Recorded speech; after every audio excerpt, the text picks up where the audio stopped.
360 walking around. What year is this, Terry? This is a 1930 Model A Ford Town sedan named Emma. Emma. Emma is beautiful.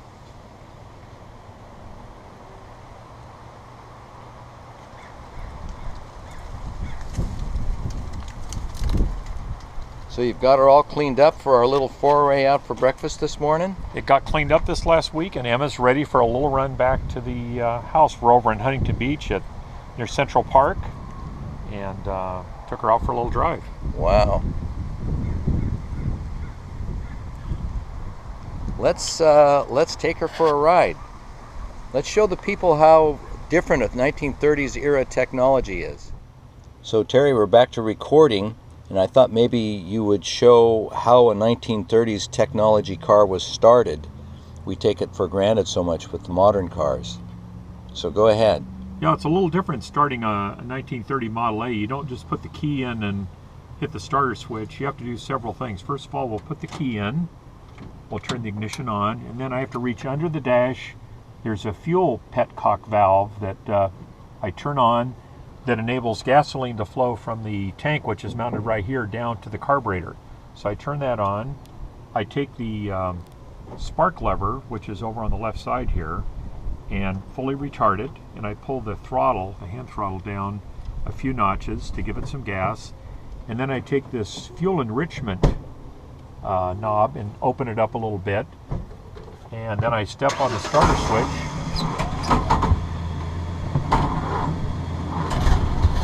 and it starts right up. There she goes. Once it starts, I turn the enrichment knob back down slightly, and I usually leave the throttle set for a fast idle just for a few minutes to warm the car up, and then we're ready to drive away.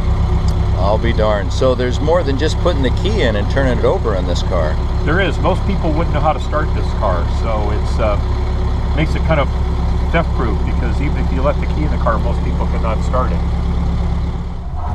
So we're recording again and riding through Central Park in Huntington Beach, California. And Terry, tell us about what it's like with shifting on this. Is there any synchro mesh in this? Obviously it's a manual shift. This is a manual shift car, but back in 1930 they did not have synchro mesh transmissions, so you have to do what's called double clutching when you shift up or shift down. You can't just pop it into gear. So you need to manipulate the throttle to get the speed synchronized right, and you also have to push in the clutch a couple times. So this would be a double clutch. We'll shift into neutral, put the clutch in, and then shift one more time. All right, let's take her out on the road to go back home and see what it's like.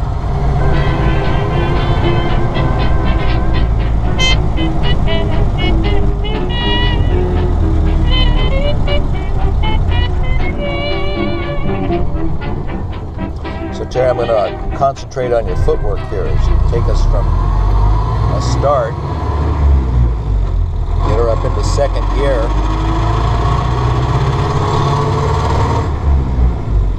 and go down to third gear.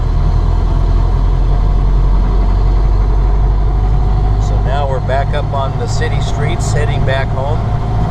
Terry, how fast will this go, let's say, if you're on a highway drive?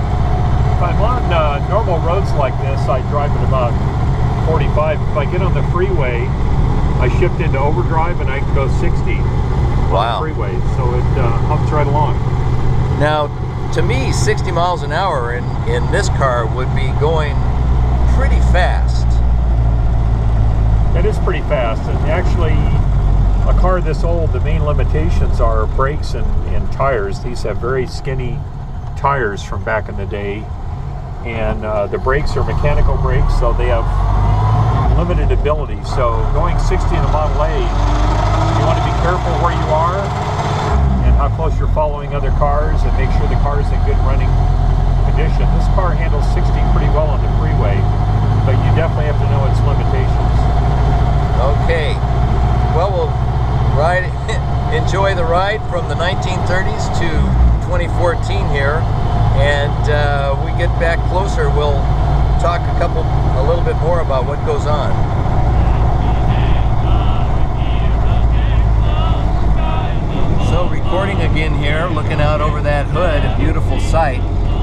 thing we don't give with the modern cars. The coil radiator cap.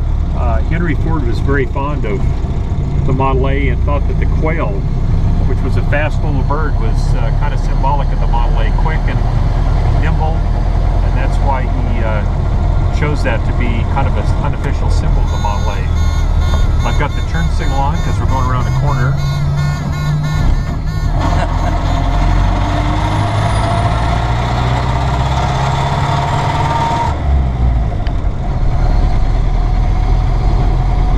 So Terry, I'm going to concentrate on your footwork. We're already in third gear, rolling along, so not much else to do. Shift into overdrive. Overdrive is synchronized, so you just push in the clutch and move this lever forward, and now we're in overdrive. Usually I shift into overdrive at about 40.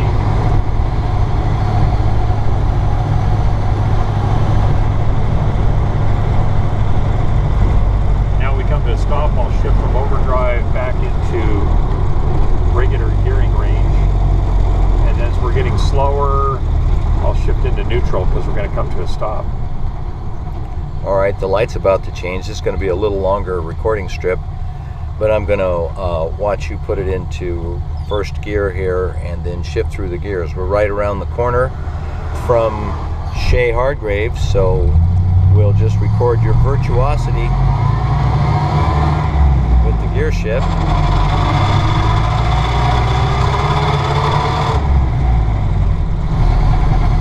And everybody had to do this. There was no free lunch. You just didn't hop into the car and go driving. You had to know a little bit about what you were doing to start it up, keep it going, and even to keep it running as you were on the street. It's a real education. There's Terry taking her into the garage. That's little Emma. Fine car. 80 some odd, 90 years of automotive faithfulness, we'll call it. We're going to pan around here, and pan around is correct because we're going to bring in the Panamera, and just from the point of view of an exterior, that's about 100 years of automotive technology evolution. So just before we go inside, what a delightful morning, and what fun to ride around in this car. And Terry, you just described it as a gym. You say you like to come out and just take a look at it and just imagine the era that they built it in, and what America was like in those days. It's fun. What's the longest trip you've ever been on it? We took it up several years ago, all the way up to Yosemite and back on about a 4-day trip. We did up and back in about 7 hours, so it was a long day in the car. But and we also took a trip to Hearst Castle, up and back in it. So it's been on a few trips over the Grapevine. Wow. Did quite well. That must have been quite a pull for this car to go up over the Grapevine, huh? Yeah, I went up at high gear and pulled it just fine. Didn't have any, got a little warm going up, but didn't overheat. That is nice. Well, thanks a lot for this. It's really fun. I'm going to share this with my Facebook friends. And I think it'll mean something to people to see the differences. I think it's fun for people to see what cars were like back in the day. You don't see too many of them on the road anymore, so it's interesting. Okay, we're shutting off. My challenge will be to edit this down and make it look interesting. We'll give it our best shot. The ride was sure interesting. Talk to you later.